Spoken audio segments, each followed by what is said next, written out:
दोस्तों, महाभारत में ये वृतांत नहीं है, पर दूसरे ग्रंथों में यह वृतांत है और ऋषि पुरुष मृग का भी जिक्र है कि एक बार पांडवों के पास नारद मुनि आए और उन्होंने युधिष्ठिर से कहा कि स्वर्ग में आपके पिता पांडु दुखी हैं।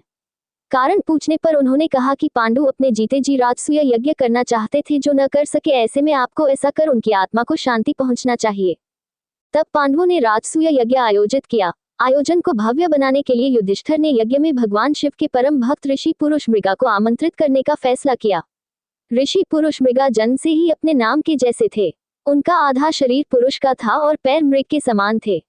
उन्हें ढूंढने और बुलाने का जिम्मा भीम को सौंपा गया। जब भीम ऋषि पुरुष मृगा की खोज में निकलने लगे तो श्री कृष्ण ने भीम को चेताया कि यदि तुम ऋषि पुरुष मृगा की गति का मुकाबला नहीं कर पाए तो वो तुम्हें मार देगा। पर भीम ने अपने प्राणों की परवाह नहीं की। युधिष्ठिर के आदेश का पालन करने के लिए ऋषि पुरुष मृगा की खोज में हिमालय की ओर चल दिए। जंगल से गुजरते वक्त उन्हें हनुमान जी मिले। हनुमान जी ने भीम से उसके चिंतित होने का कारण पूछा। भीम ने हनुमान को पूरी कहानी बताई। हनुमान ने कहा, यह सच है कि ऋषि पुरुष मृगा की गति बहुत तेज है और उसका कोई मुकाबला नहीं कर सकता। उसकी गति मंद करने का एक ही उपाय है।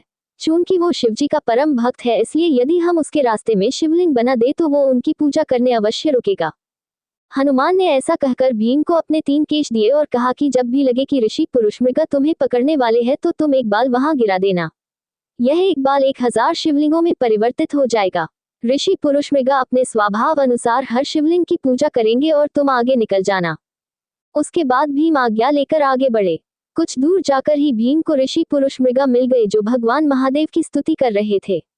भीम ने उन्हें प्रणाम किया और अपने आने का कारण बताया। इस पर ऋषि ने सशर्त जाने के लिए हाँ कर दी। शर्त ये थी कि भीम को उनसे पहले हस्तिनापुर पहुंचना था और अगर वो ऐसा न कर सके तो ऋषि पुरुष मृगा भीम को खा जाएंगे। भीम ने भाई की इच्छा को ध्यान में रखते हुए हाँ कर दी और हस्तिनापुर की तरफ पूरे बल से दौड़ पड़े। काफी दौड़ने के बाद भीम ने भागते भागते ही पलट कर देखा कि ऋषि पुरुष मृगा पीछे आ रहे हैं या नहीं, तो चौंक गए कि ऋषि पुरुष मृगा उसे बस पकड़ने वाले ही हैं। तभी भीम को हनुमान के बाल याद आए और उनमें से एक को गिरा दिया। गिरा हुआ बाल 1000 शिवलिंगों में बदल गया। शिव के परम भक्त होने के नाते ऋषि पुरुष मृगा हर शिवलिंग को प्रणाम करने लगे और भीम भागता रहा। ऐसा भीम ने 3 बार किया और जब वो हस्तिनापुर के द्वार में घुसने ही वाले थे तो ऋषि पुरुष मृगा ने भीम को पकड़ लिया। हालांकि भीम ने छलांग लगाई थी, पर उसके पैर दरवाजे के बाहर ही रह गए। इस पर ऋषि पुरुष मृगा ने भीम को खाना चाहा। इसी दौरान कृष्णा और युधिष्ठिर द्वार पर पहुंच गए। दोनों को देखकर भीम ने भी बहस शुरू कर दी। तब युधिष्ठिर से ऋषि पुरुष मृगा ने न्याय करने को कहा।